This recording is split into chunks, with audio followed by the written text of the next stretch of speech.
Hello guys, welcome to my YouTube channel Trade Like Pablo. So we are now in lecture 5 I think, no? So basic patterns, price trends, and price action. So if hindi nyo pa naintindihan or napapakinggan yung lecture 1 to 4 ko or hindi pa kayo nakaka-attend sa mga free webinar ko, I advise na i-skip nyo muna tong video na to kasi medyo complex or hindi nyo pa masyadong maintindihan if jump agad kayo dito sa video na to. So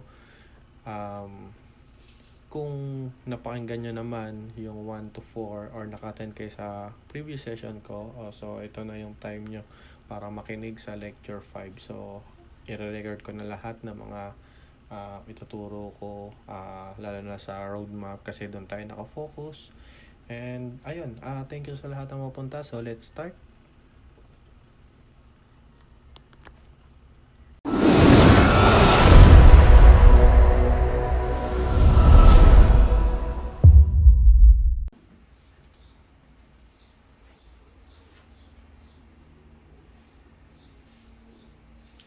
So, hello guys, welcome to our lecture for today.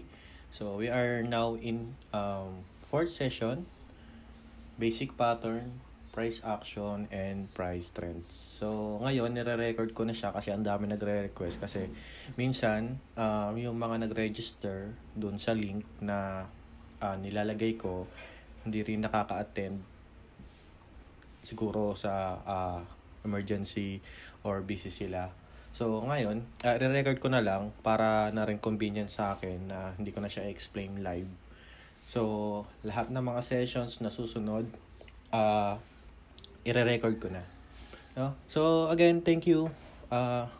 Kung napapanood niyo to and interested kayo matuto sa stock market, gumawa ko ng isang roadmap. So yung mga umattend na so mga previous sessions alam na nila to, no? So gumawa ko ng roadmap na alam kong makakatulong sa kanila kasi nandito lang naman ako para i-guide sila kung paano ba mag-start sa stock market. Hindi ako nagre-recommend ng isang stocks, hindi rin ako mahawak ng isang portfolio. I'm here to guide you and also explain to you yung mga dapat nating matutunan kasi yung pag-trade ng stock market ay may mga recipes, di ba? Parang sa ulam lang yan na kailangan mo ng mga ingredients bago ka makaluto ng masarap na ulam. Same as trading. Hindi porket may pera ka, wala kang education. Para sa stock market, fundamentals and basics, most probably ma-wipe out lang yung capital na ininvest mo. So, I'm just here to guide you and also to assist you sa mga dapat nating matutunan when it comes to trading. Okay? So, we are now in the fourth session, no? So, tapos na naman yung first, second, third, fourth. Nasa fifth session na pala tayo. So, ayun. Let's proceed. Start na natin to para mas mabilis. So, patterns, price action, and price trends. We have 13 sessions. We are now in 5th session. So, mga ngalahati na tayo. So, let's start. So, yun. Technical analysis. Diniscuss ko na to in our previous topic nung una pa lang. So, we are a trader using technical analysis. So, as a technical analyst, we are using chart pattern to forecast the next movement of stocks. So we are just basing on charts, only on charts, and last is only for the charts. So hindi kami bumabase sa kung anong magandang company, kung gaano katagal or kung sino yung may-ari or CEO ng isang company. So, we are just forecasting the next movement using our system na tinatawag, no? So, trading is simple but not easy. Lahat naman siguro ng lessons or any industries na gusto mong matutunan, kailangan mong mag-aral, di ba? Same as trading. So, kailangan muna natin mag-aral, kailangan natin punuin yung utak natin ng education about trading bago tayo mag-start. Kaya dito ako para ma-avoid natin or ma-prevent natin yung mga losses, no, na tinatawag na kailangan natin mag-stay sa game. Kasi yun naman talaga yung dahilan ba't tayo nagte-trade ay para yumaman, okay? Hindi natin dapat madaliin, no? There's a lot of opportunity in stocks. Hindi lang yan isa, hindi porket na miss out mo yung isang stocks na lumilipad or tumataas yung price, wala nang tataas na stocks na ibang company, no? So, as a technical analyst, no? So, we are just basing on charts and then in patterns. So, stock patterns play an important role, no, in useful of the technical analysis. So, can be an asset for us in every trade. Okay? So, tuturo ko sa inyo kung paano mag-recognize ng patterns sa isang stocks based on the charts. Okay? So, Pabs, paano nga ba nalalaman yung mga patterns kung aakyat ba yung isang price ng isang stocks or bababa? So, ang pag-trade kasi, no, 100 years ago may trading na, may stocks na, may market na tinatawag. So, kahit naman walang stock market, pumunta ka sa mga palengke 100 years ago, mayroon talagang trading na nagaganap. Same lang din dito sa Philippine stock market. So, parang tao lang, no, na yearly o kaya 10 years ago, itong event or happenings nangyari na 10 years ago. Parang naaalala mo na, nangyari na pala to nung last year. No? Parang it's a natural happenings to us sa buhay natin. No? Same as trading. It's the pattern itself have a historical data. No? Na repetitive. Kumbaga, tried and tested sa 100 years ago in historical data, nangyayari na talaga. No? So, yun. Sana na-gets nyo. And we will now proceed on the patterns. So, basic patterns lang ang kailangan nating i-determine or i-recognize. Kasi, ang goal lang natin is umangat yung portfolio natin.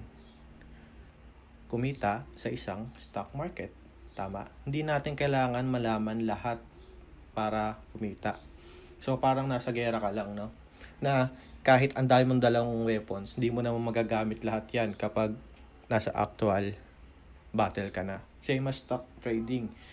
Maraming patterns, pero maraming indicators, pero hindi natin kailangan lahat gamitin yon para masabing magaling tayo sa pagte-trade. Okay? So, let's proceed.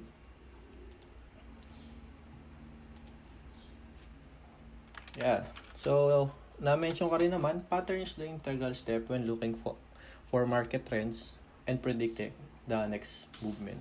So, ito yung parang weapon natin to determine or signal to know the next price of the stocks.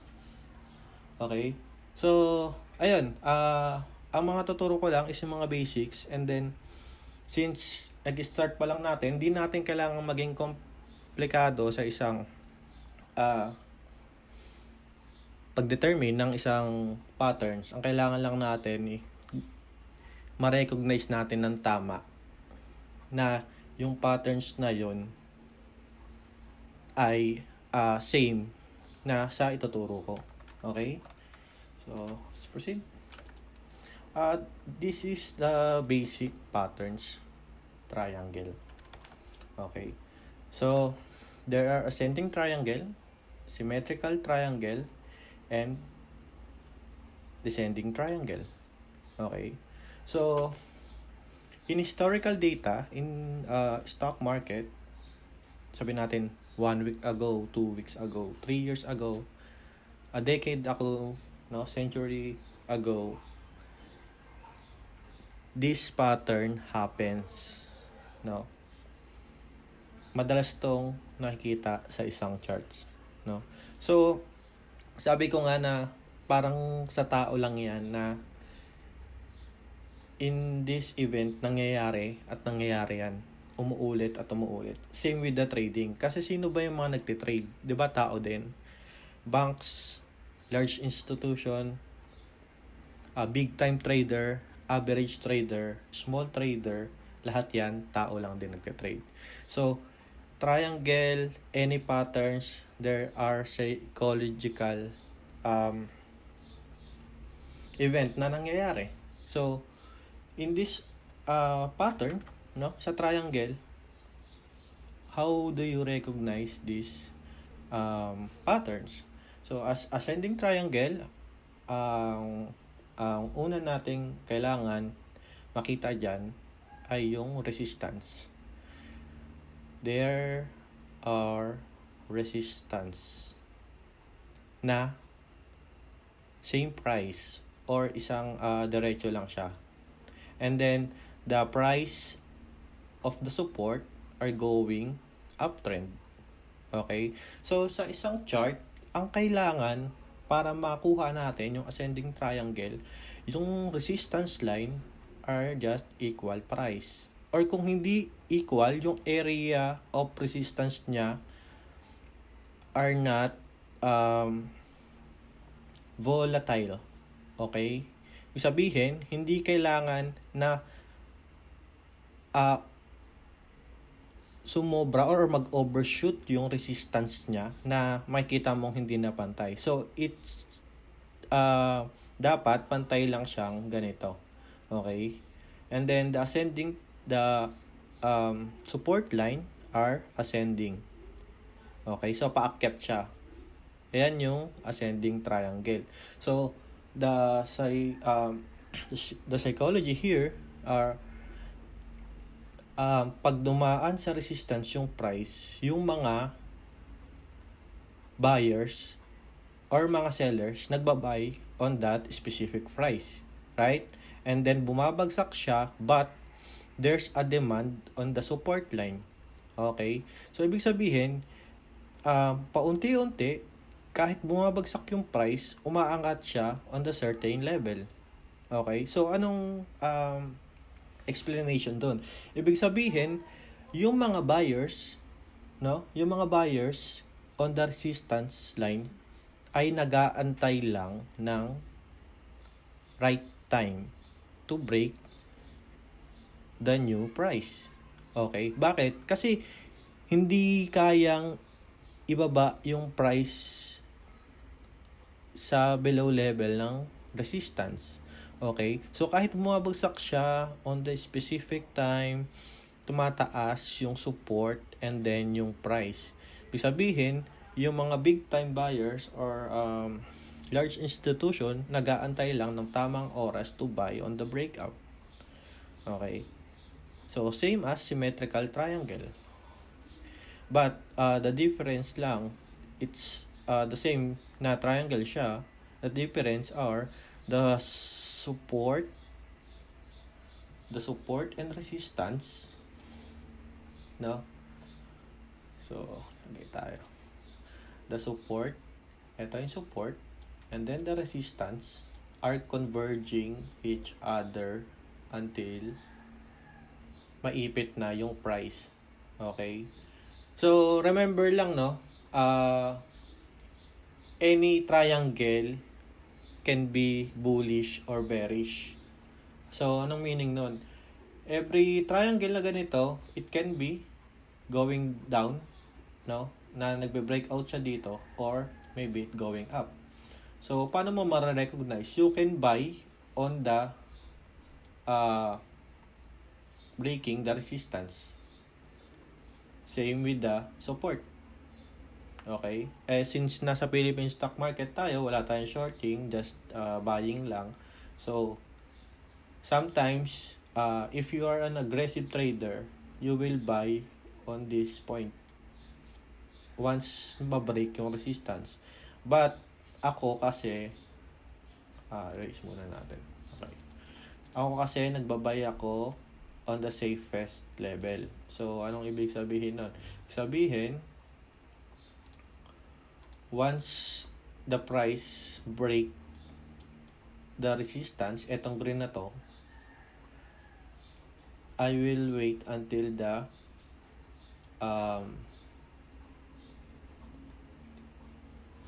retracement. Okay? So, the retracement are here. Okay? Ayan yung retracement. Ito yung retracement.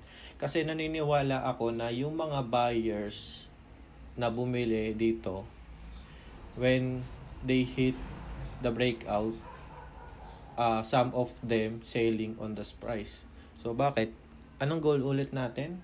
Para kumita. Okay? So, some of the buyers na bumili dito, na nag-aggressive bumili dito, nagbenta na siya on this price. Okay? So, normally, pag ganun, babagsak talaga yung price, tama? But if nag-stay siya dun sa resistance, that's a good opportunity to buy again and then go up. Yun yung expectation natin. But not all the time na nangyayari yun. Kaya tayo laging may cut loss. Set cut loss always kasi hindi natin alam kung tataas ba ng ganun yung price. Kaya nga sabi ko sa'yo, as a trader, we are just basing on the probability, high percentage of risk and reward ratio. Okay, so as a trader, kailangan mas mataas yung taking profit natin kesa sa cut loss. Kasi hindi naman tayo pwedeng bumili ng stocks na kung iti-trade mo siya, mas mataas yung risk kesa sa reward.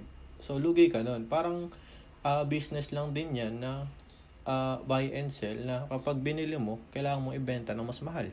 Same as trading. Okay? So, we are now here in descending triangle.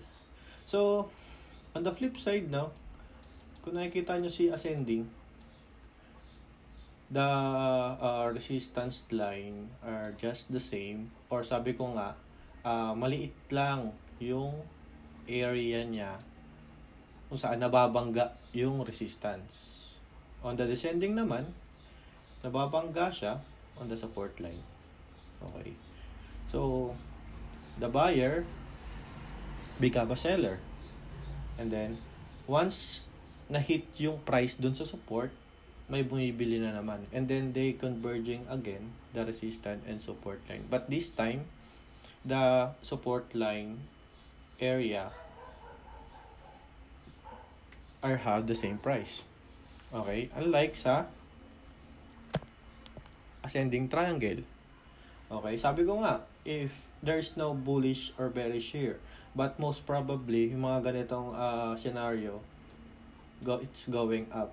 But then, sabi ko sa'yo, always set cut loss and take profit. Kasi doon natin malalaman yung risk and reward ratio natin. Okay? So, let's see kung merong ganito. Baka sabihin, no, nagsisinungaling lang ako. Pops, di yung totoo yan. Drawing mo lang yan eh. So, may isa akong example, napakaganda na ito kasi sikat na stocks to, no? So, siguro alam nyo na to kung ano to. So, trade dito, no? So, as you can see, yung date natin from 2020 hanggang up to the last date, no? So, itong ano na to is 2020 pa. Okay. So, there are ascending triangle. Ang sabi ko, number 1 rules, yung support, nababangga lang sa isa. Okay. It's the same price. And then, resistance are going higher. So, nag-start dito, 1, and then 2. So, pansinin nyo yung price. It's going up, compare sa previous support. And then 3, then 4. Then, nag-form ng ascending triangle. Then, breakout. If you buy here, sabi ko nga, if you buy here, you're an aggressive trader, set stop loss. Siguro kung ako ito-trade ko, iset ko siya stop loss dito sa part na to. Sa dating support. But, sabi ko, always look for the retracement. Kasi yung mga bumili dito sa part na to, nagbenta na yan sa part na to. So, there's retracement. It's normal na babagsak yan. But, if malakas talaga yung stock is going up. But, mas maganda to kasi may mga stocks talaga na napapagod, no? Parang tao lang din yan. Takbo ka ng takbo, mapapagod ka, papahinga ka. Same with stocks. Napapagod din yan stocks. So, always look for the retracement. And then just, it's safe to buy here. So, if bibili ka dito, di ba? Cut loss here. Or 20% are good. So, depende yan sa system mo. No? Kasi ako, ang system ko, I always cut loss on 3 to 6%. And then, my take profit, maybe 1:3. So, siguro, 15%, ganyan, to 20%. No? So, if may system ka, nag-build ka ng system mo para sa sa isang pagte-trade ng using technical analysis, it always a percentage. So, next lesson natin yun, next lesson natin yun, itatackle yung money management. Okay. So, same as descending. So, number 1 rule, support the same price, then resistance growing descending. And then, nag-breakout, like this, nag-breakout, no? Tuloy-tuloy na. So, sabi ko nga sa'yo, malakas yung stocks. Kahit nag-breakout siya dito, no? Nakita nyo, may retracement 2 bars. But then, yung support nandun pa rin and then going up na. And then, next, symmetrical triangle. So, kung nakikita nyo symmetrical triangle, high volatility to. Sobrang laki. No? So, actually, this is not a good trade for me. Kasi, kahit ako nung una, hindi ko siya na-recognize na symmetrical triangle siya. Kasi, tingnan mo yung resistance niya, umabot hanggang dito. No? So, if hindi pa kayo nakapag-basa ng candlesticks, wag niyo muna tong advice na wag niyo muna ito panoorin. Maglalabas ako or magre-release ako kung paano magbasa ng candlesticks. So, nasa lecture 5 na kasi kami. So, 1, 2, 3, 4, 5 up to 13. So, ayun. Stay tuned na lang sa first lecture ko bago to. So, sa mga naka-attend na ng lecture 4, pwede na kayo dito sa lecture 5. So, yun. Continue na tayo. Symmetrical. So, nakikita nyo, no? Ng volatility niya. If dito ka bumili, no? Wala kang plano, bumili ka lang. Bumagsak, cut loss ka, automatic cut loss yan. Or if wala kang cut loss, di ba? So, always set as cut loss for me. And, ayun. This is symmetrical. Siya symmetrical, pero not a good patterns. So, sabi ko marami namang patterns na magaganda like this. Ito yung unang-una, ascending and then descending, no? Triangle. You just need patience kasi kung nakikita mo from May hanggang June. So, May, June, 1 month, no? And then the other one, September, then October. So, kung di mo kinatlos yan, automatic halos 100% ka win on these stocks, no? So, yun lang. Next pattern na tayo. Channels and rectangles. So, ayun, kanina triangle tayo. Ngayon naman may channels tayo and rectangle. So, shape per shape siya, no? So, ayun. Channel is formed between parallel support and resistance lines. So as you can see, no, yung support and the resistance going down, decrease, pero yung price niya just going babangga and then babagsak and then magba-bounce ulit, no, tapos mababangga and then bounce, then breakout. So same lang, sabi ko nga, yun lang kasi napapansin ko sa ibang video na kapag ganito is automatic bullish. So remember na if hindi siya mag-breakout dito, it may be going down, or maybe then na kapag nag-breakout siya dito, it's a false breakout going down again.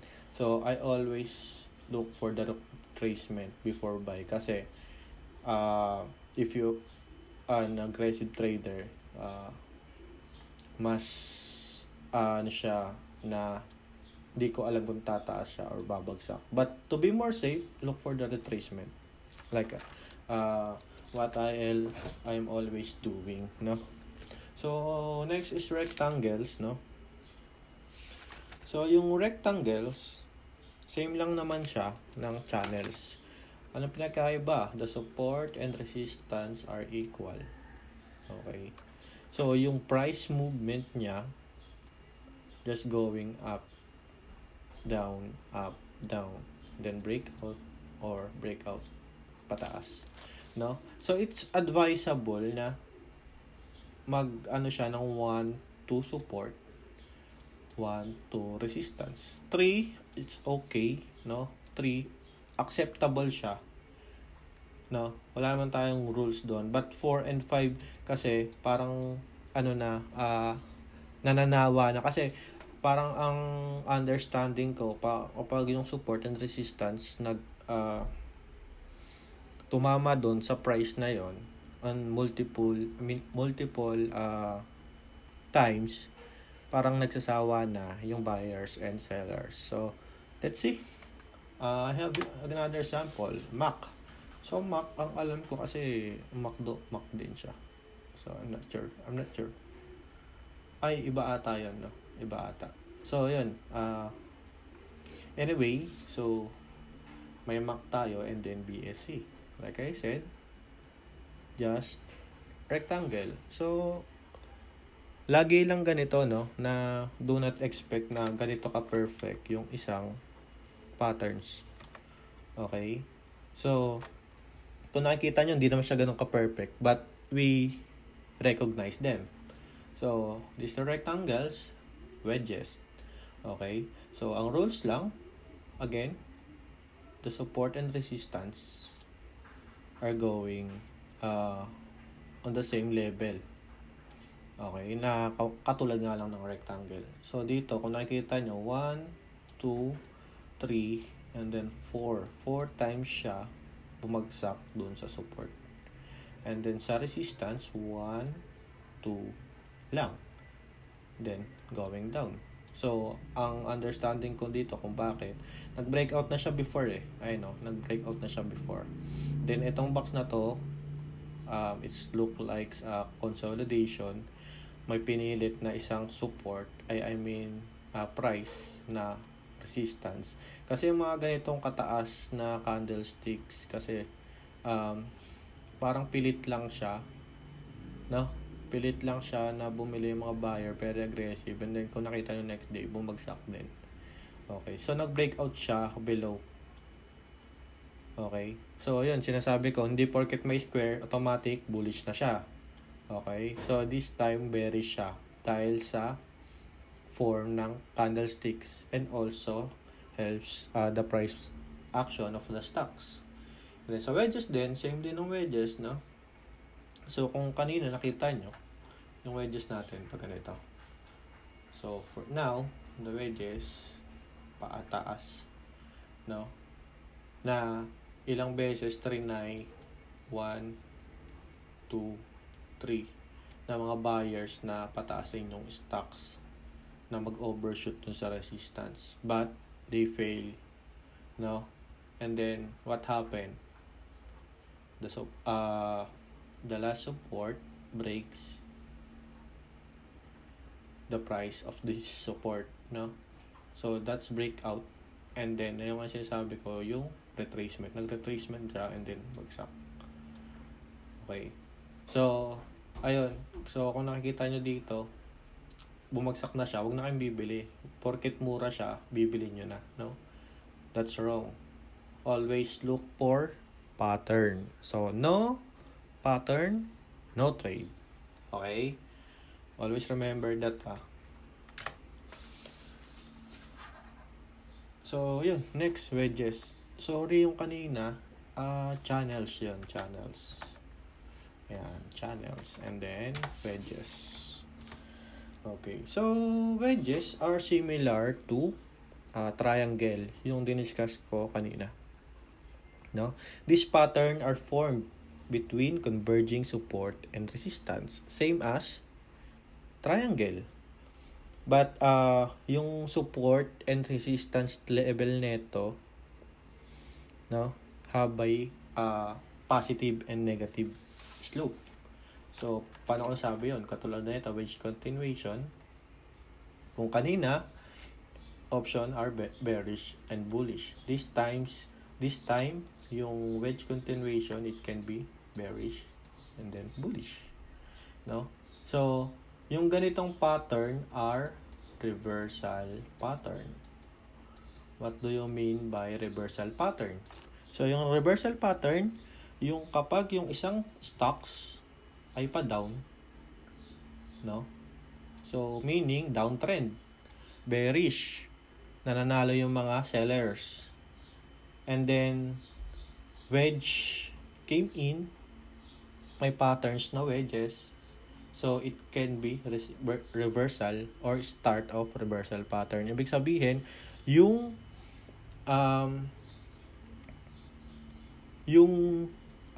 downtrend nagbabadya ng mag-shift into uptrend. No, parang sa sasakyan pag namaneho ka, mag-U-turn na. Okay? So, mag-shift na siya into uptrend.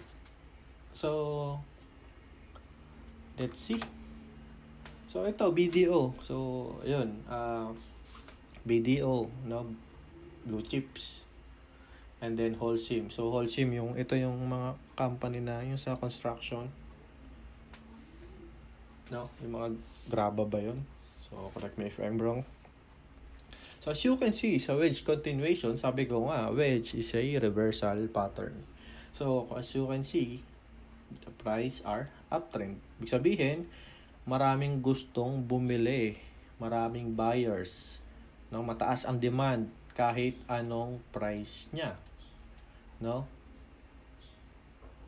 The price are reasonable to them. Okay? But then the wedge form. Okay? Wedge form, ibig sabihin, there are signal na yung uptrend babagsak na and mag-shift na sa downtrend. Like this. Okay? So, kita nyo naman. Pagka wedge niya, then break the support, bang. Downtrend. Same with wedge reversal. Okay? Holcim. So, itong price na to, alam ko, uptrend talaga siya. But this time, itong retracement na nagpagkalaki-laki, nag-downtrend.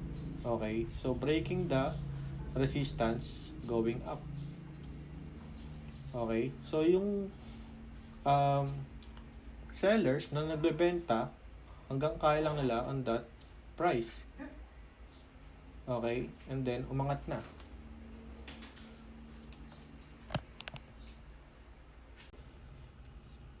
So, that's it. That our wedge pattern for the basic patterns. So, let's proceed to the next slide. So, next slide. So, the pattern are head and shoulders pattern. Okay, so from the word itself, head and shoulder. So, kung nakikita nyo, yung support are below on the shoulder. So ito yung shoulder, and then the head, then another shoulder. Okay? So, ibig sabihin, yung support line ay kailangan nandito lang sa below ng shoulder. No? So, minsan ko lang to ma-determine or makita sa isang stocks. I'm not sure kung bakit, pero hindi ko kasi naka-focus etong form na to kasi unang-una ang tagal ng form ng pattern niya, so it takes times, days or months minsan bago mo siya matrace. So, and another pattern for bullish, no? So this is bearish trend, itong pattern na to, and then this is a bullish trend. Okay, so kabaliktaran lang siya. Yung resistance naman yun nandun sa may shoulders. So ito yung shoulder, okay, and then head, and then another shoulder. So let's take a look on the actual stocks. Medyo nahirapan lang ako i-determine to kasi sabi ko nga medyo matagal siya before mag-form yung pattern na to. Yun. So kung nakikita nyo una, medyo mahirap siya i-determine on the actual pattern, no? But on these stocks, makikita nyo naman na nag-form pa rin siya. Okay? So, nakita nyo, support line, always check first the support line. So, there is shoulder, then head, and then shoulder. Okay? So, ang bias ko kasi dito, since nag-form na siya ng shoulder, akala ko magda-down na siya dito. Akala ko bubutasan niya na to. But, nag-retrace siya dito, and then tsaka siya dumiretso. Okay, so always buy sorry, wala nga palang shorting dito. So once na mabutas niya to, automatic nag-down na siya dito. So aware lang kayo, please be aware sa mga ganitong patterns kasi lalo na kung hindi nyo pa master, huwag nyo munang i-trade kahit nakita kayo ng pattern. Always back test muna, no? So para ma-master nyo kung paano makakita ng pattern. Okay, so kasi hindi nyo naman makikita to agad-agad, lalo na kung wala pa yung candlesticks or nagfo-form pa lang siya. So dito kung nakikita nyo, for me it's considered as head and shoulder pattern. Why? Because there is shoulder here, no? And then resistance. And then this is the head, another shoulder. Shoulder na naman yan. So shoulder, resistance. Ang rules lang naman, kailangan yung shoulder ay nandun. Okay? So for me, that is head and shoulder pattern. Okay? So yun. And then buy on the breakout. Ito yung breakout. So sabi ko nga hindi ko to masyadong ginagamit kasi number one, mahirap i-determine yung mga stocks yung mga pattern na ganito. Pangalawa, ang tagal lang aantayin mong oras or days, weeks para ma-determine kung head and shoulders siya, no? So yun, advice lang na kailangan mag-backtest lang tayo bago tayo mag-trade. Since may historical data naman ng isang stocks, we can test them for the patterns, okay, before going to actual trade. So next tayo, one of my favorite, double top and double bottom. Okay, so napakasimple lang siya. It looks like the circle na kaninang i-discuss ko, no? The pattern lang dito ay kailangan there is double top. The flip side, no? double bottom. Meaning, no? Meaning na there is a buyer na kayang mag-push on that certain resistance, that given price.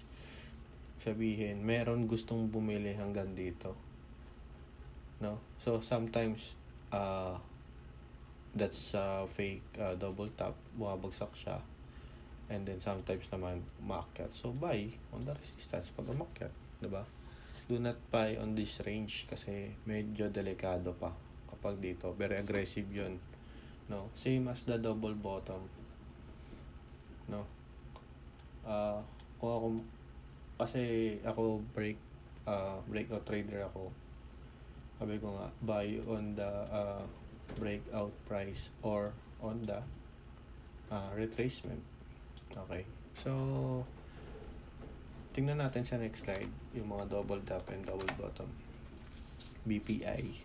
So, I consider it as a double top. No? Double top here. No? Double top. So, ito yung recent price niya. So, tingnan natin kasi ang bias ko dito, there's a support here, there's a resistance. No? So, if ever na hindi niya ma-broke tong resistance na to, kasi ngayon nandito pa lang yung price niya. Yan. Hindi niya ma-broke to. Hindi siya aakyat. So, if ever na bumagsak, ma-breakout to, there's a high possibility na bumagsak yung stocks ni BPI. So, there are double top. Ang rules lang naman, kailangan mayroon dalawang nag-touch doon sa resistance. And I think that's a good double top. And another one, sorry, mali ito. ASEN. No? So, si ASEN, I think, dating Panema. So, in-acquire na siya ng Ayala Corporation. So, Ayala Energy Corporation, I think Ayala to. So, there is double bottom here. Basic lang, no? After the downtrend, there are consolidation. So, yung consolidation, natakal na natin on the previous lecture natin. Then, support, and then resistance, and then if I am a buyer or magbabay ako sa stocks na to, will buy here on this part and then cut loss here, then boom, no? You can take profit here. Ganun lang, napaka basic lang, no? So ayun, that is double bottom and double top. Okay. So, ayun,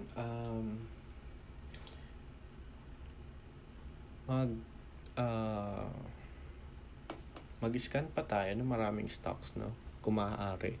So, I'll just give an example kasi sabi ko nga, yung patterns na tinitingnan natin dito sa may ginawa kong slide ay not perfect on the actual stocks. Right? So, always scan for the stocks. Kahit ako ginagawa ko minsan 100 stocks, ini-scan ko isa-isa para malaman yung mga future or ma-predict natin yung possible high risk and reward ratio, no? So, as a trader, kailangan natin ma-determine kung yung pattern ay tama, okay? And then yung execution ng pag-buy, and then also yung set i-cut loss and take profit, right?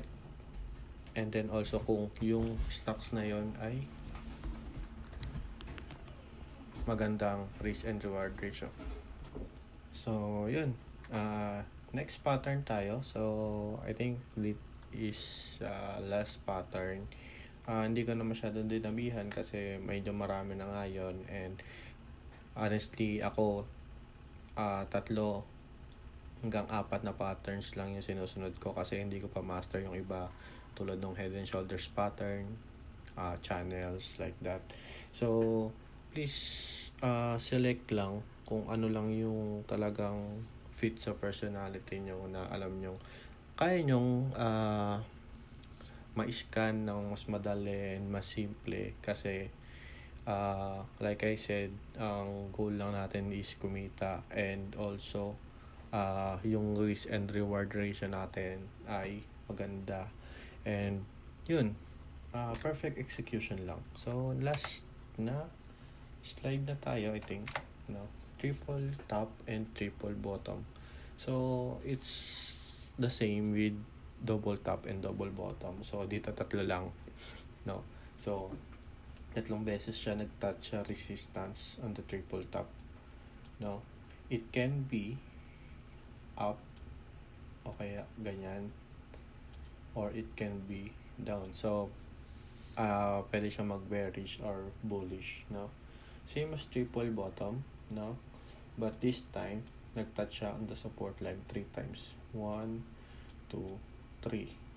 Okay, so it's almost the same lang talaga siya ng double top or double bottom on this, but I don't have an example kasi nawalan na ako ng time para mag-search, but I think you can search on your own if kailangan nyo to. So for me kasi yung triple top and triple bottom mas malaki yung chance na gumalaw yung price action into bearish or bullish trend. Okay, so parang mas malaki yung foundation niya para gumalaw yung price on the upper or downtrend. Okay, so I think yun lang una yung di-discuss ko for today, and thank you for the participation, and please like, comment na rin kayo sa YouTube channel ko, subscribe na rin kayo please. So and also my FB page, pa-plug ko lang din, Trade Like Pablo. So next chapter natin is trading setup, no. So I think that's all. Thank you so much guys.